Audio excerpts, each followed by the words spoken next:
Welcome back into the Sports Source. I wanted to talk a little bit about Nike and Tennessee's football uniforms. Just some ideas here, all right? One thing that I've been told, Tennessee and Nike are kind of well along in the planning for the One Tennessee brand, but also found out that some of the folks over at UT aren't expecting those uniforms to arrive until later in the summer. It's going to kind of be maybe a last-minute thing here, so I don't know when you'll get your first glimpse of Tennessee's uniforms. But when you look at how Nike handles uniform changes elsewhere, I think it might lead us in a couple of directions, so I wanted to have a little fun. I wanted to show you what Tennessee might look like, might have happened through Nike. Let's start with TCU, all right? Take a look at the Horned Frogs and what Nike did for them. But pay closer attention to what Nike actually said about these designs. The uniform features red accents that harken back to the Horned Frog's defense mechanism, a shot of blood from the eyes that repels encroaching foes. This visual reminder of the Bloodlines brotherhood of the team creates a head-to-toe aesthetic from cleat to helmet. Well, of course it does. Now, here is what Nike said about their designs for West Virginia. The yellow represents canaries, once carried by miners into tunnels to detect dangerous gases. The new jerseys have a unique number style that is exclusive to West Virginia, featuring sharp points and edges inspired by a miner's pickaxe. Please. You liking this? All right. Let's take a look at Missouri's new uniforms, or they've had them for a while. They're Nike uniforms. Now, here they say they created 3 brands in one, the Tiger, Mizzou, and what Nike calls a tertiary identity. That's the tiger stripe pattern inside the numbers and the larger stripes on the uniform. You get the picture. Nike changes uniforms and then tells you how the history and the traditions help shape their design. Which brings us to Tennessee. That uniform right there, the home uniform Tennessee wore this past year. It should not be touched, Nike. It is perfect. The helmet, the number of stripes on the uniform, the size of the stripes, the color, the font. Just lose the Adidas barbed wire pattern and this thing is done. Like Alabama or Southern Cal, you see this uniform, it is immediately recognizable, and that should be the goal.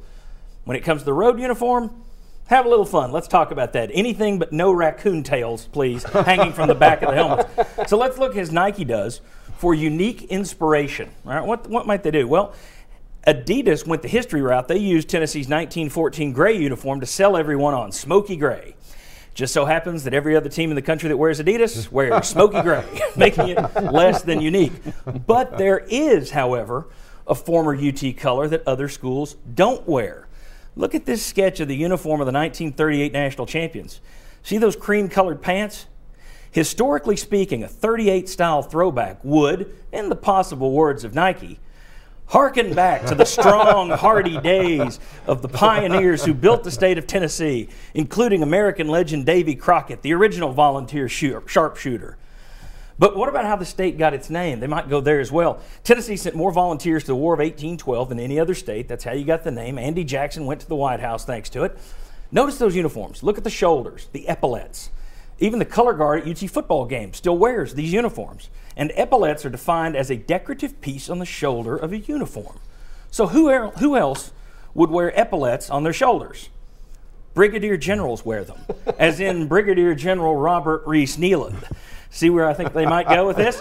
Now, Nike is also big on uniform templates, and they already have a template with shaded shoulders, sort of like epaulettes, with Missouri right there. Now, who else has worn a yoke on the shoulders like that? Now, tell me you can't imagine Nike saying, Tennessee's new road uniform with its signature orange shoulders recalls and salutes the great volunteers of the past who led when on the field of battle and broke barriers when off it, from Old Hickory to the General to the artful dodger Condridge Holloway. I mean, that sounds like Nike. So, here's my plea, Nike.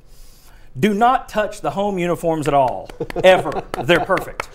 Salute history and add some color to the road uniforms with some sort of orange shoulder design. Please do not use any rock, raccoon, or blue tick hound dog patterns on any of the uniforms. Don't use stars like the state flag because Vandy uses stars, the Titans use the stars, Texas A&M even uses stars. And do whatever you like with every other sport. Knock your socks off with that. Just don't mess with football. All right, I threw out buckskin. I threw out shoulder yoke with the epaulettes. You got to admit, the shoulder thing kind of makes sense and does smell like something Nike would do. Thoughts? You don't want the home uniform changed at No, all. I don't want I don't that either. either. John, I think that was absolutely brilliant, and the only thing I would change would I would make it thanks the entire Sports Source crew. All right. So road uniforms, you guys would be cool with adding some sort of strange orange. But now here's one thing: if you did go with something to the home uniform, which I don't want, don't do it. I'd probably rather see those cream-colored pants than the orange pants. The buckskin. Yeah. The buckskin. Yeah, the buckskin pants. If Come on, you were going to David do Crockett. something, try something like that to the home and uniform. that's why I said a throwback.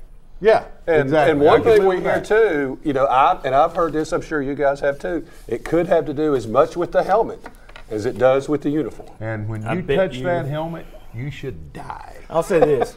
Athletic Director Dave Kevin Hart. Stalling said. Athletic Director Dave Hart has, when he's been asked about it, he's made it pretty clear that helmet isn't changing. I mean, we'll see. No. Mike Hamilton said that as well, but I think Dave Hart's a mite stronger than Mike Hamilton was, depending on what his coach is telling him to do. I think Hart calls the shots up there, not the other way around. I don't think that helmet's going to change. Hopefully it won't. No. All right. When we come back, where is the Tyndallometer? Have fans lost a little faith in Donnie Tyndall with the recent February run? We'll discuss. Coming back on the Sports Source. Want your own man cave? Turn to Benedict Construction.